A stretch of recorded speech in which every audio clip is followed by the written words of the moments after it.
Hello, welcome back to the channel. Instant reaction to the Pittsburgh Steelers victory over the Cleveland Browns on Monday Night Football.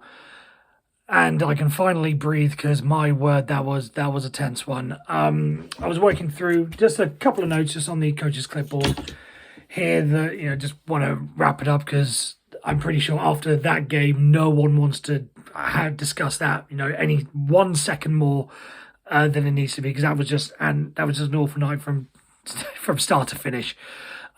Really, I suppose we really need to touch with it is one of those days where, football comes secondary to what has gone on, and obviously the Nick Chubb injury, instant game changer. And whilst no one wants a player to go down like that, if they have to leave the game, be it because they're performing badly or maybe, and again, no one really wishes an injury, but if it's going to be an injury, something like, a hamstring, a hamstring that will keep him out for a week, or a rolled ankle or a dead leg or something like that.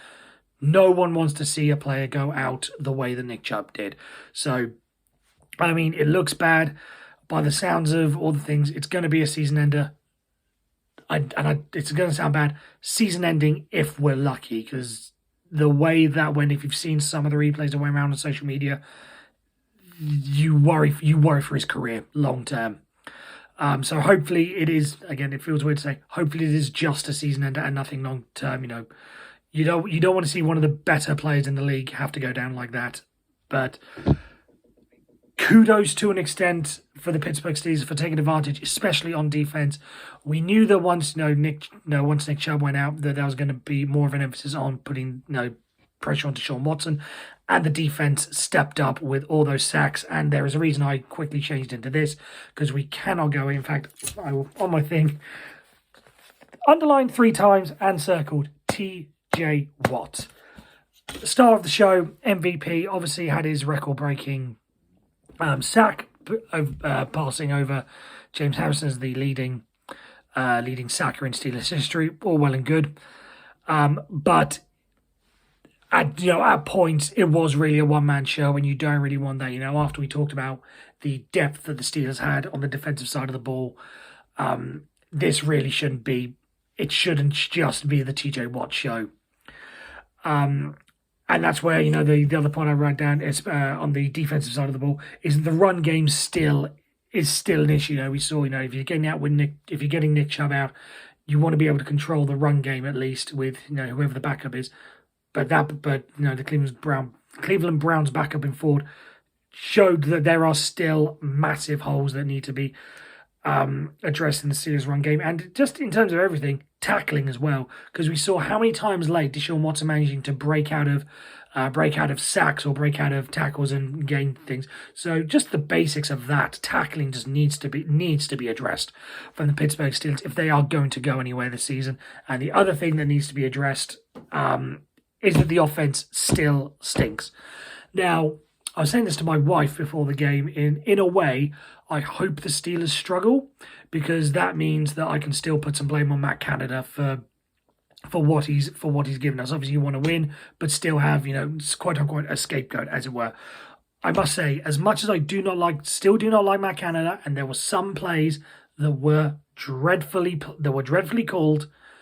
Some of it is on Kenny Pickett. As I love Kenny Pickett, absolutely love the guy, but from what we know, if you want a player to make that second-year jump, and especially after all the promise he showed in the preseason, everyone went on about perfect passer rating, 5 touchdown drives, 5 drives, 5 touchdowns, all that stuff.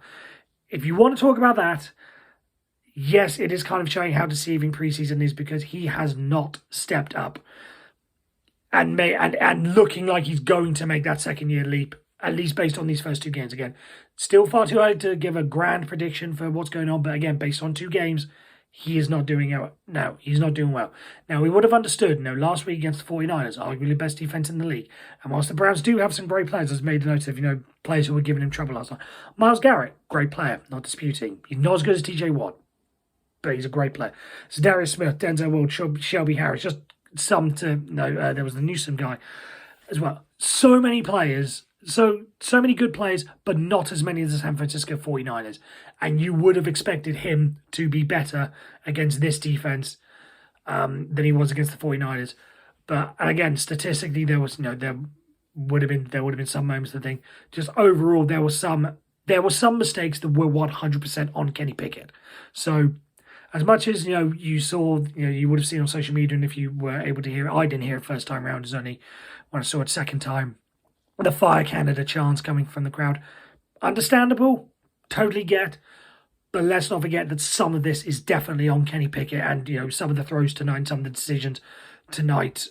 Though he got lucky. There was one, I think, really early in the, I believe it was the third quarter, when he threw the pass. Troy Aikman thought he was going to try to throw it away, but if you throw it away, you throw it right to the row Z of the crowd. But he gave it right to the Cleveland Browns player who dropped it.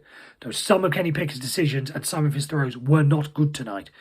I think that's what we need to emphasize. But at the end of the day, we are 1-1. We avoided the ignominy of losing that Monday Night Football streak. We didn't let the Browns go 2-0 for the first time since 1993. We avoided all that embarrassment with the win. And win conquers all and papers over the cracks and everything. But if this team is to go anywhere, and I'm starting to think that, I bought into the preseason hype too much. I did try to level it back somewhat. That's why I say, they're going to be a wild card team and only win one wild card game rather than going, Super Bowl thing. I did say there were dark horses, or they had a sneaky thought, but that was a sneaky thought rather than confirmed sort of a firm belief, as it were. I know this team isn't really a Super Bowl contender. So I tried to bring it back, but even so, preseason has been very, very deceptive of what we could have expected from the Steelers now that we're going up against proper opponents. But if this team is to go anywhere, you can make the argument that the defense is as good as it could be whilst the run game needs to be solved. But whilst TJ Watt is still doing what TJ Watt does, and Alex Highsmith, who had a very good game today, and Minkah Fitzpatrick, we'll wait to see what the issue is with his injury. Whilst all that is going on, it gives us a chance, a bit like the New York Jets to an extent last year, carrying Zach Wilson.